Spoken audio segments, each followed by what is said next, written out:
Escobar. Gentlewoman from Texas is recognized for 4 minutes. Thank you, Mr. Speaker. This week, the House is poised to pass a bill threatening funding for public schools and institutions of higher learning if they provide shelter to vulnerable migrants. First, it's important to state the obvious. Migrant encounters are down by 70%, and the number of people arriving at the southern border has dropped significantly since the Biden administration ended the use of the Trump-era Title 42 policy months ago. So while my Republican colleagues want to continue their rabidly anti-immigrant agenda instead of focusing on the needs of the American people should know that President Biden's efforts to better manage the border are working. Second, it's important for the American people to understand what my Republican colleagues are really trying to do. Last December, and early again this spring, members of the media descended on my community of El Paso, Texas, to film and interview hundreds and at some point thousands of migrants sleeping on the streets of El Paso.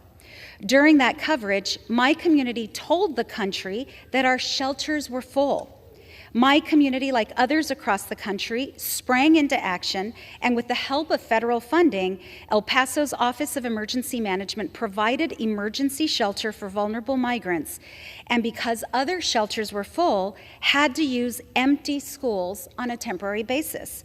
My Republican colleagues aren't trying to help us find solutions, which, by the way, could be done if we could get bipartisan comprehensive immigration reform done.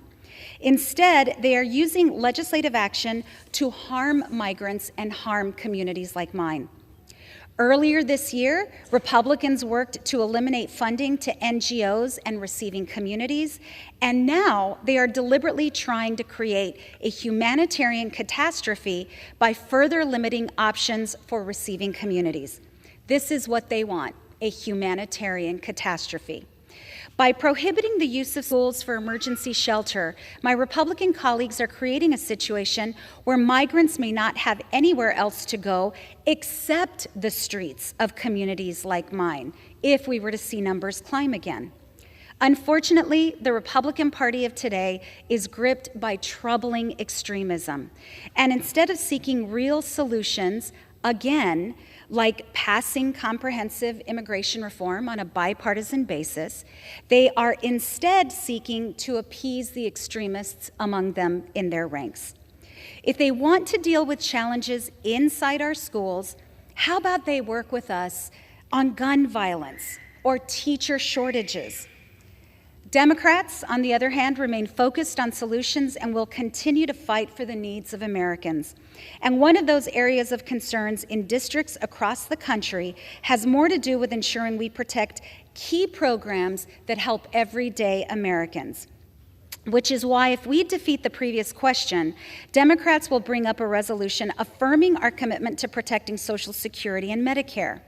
These are vital programs that have a profound impact on the lives of millions of Americans. Both programs serve as a cornerstone of retirement security and affordable health care coverage for our seniors, people with disabilities, disabled workers, and survivors of deceased workers. In my district, many El Pasoans rely on Social Security and Medicare to help them meet their basic needs, such as housing, preventative care, prescription drugs, doctor's visits, and daily expenses. This inhumane school defunding bill does nothing to truly address any real challenges we face. And I urge my colleagues to defeat the previous question so we can instead bring up important legislation affirming our commitment to the American people. I yield back the balance of my time.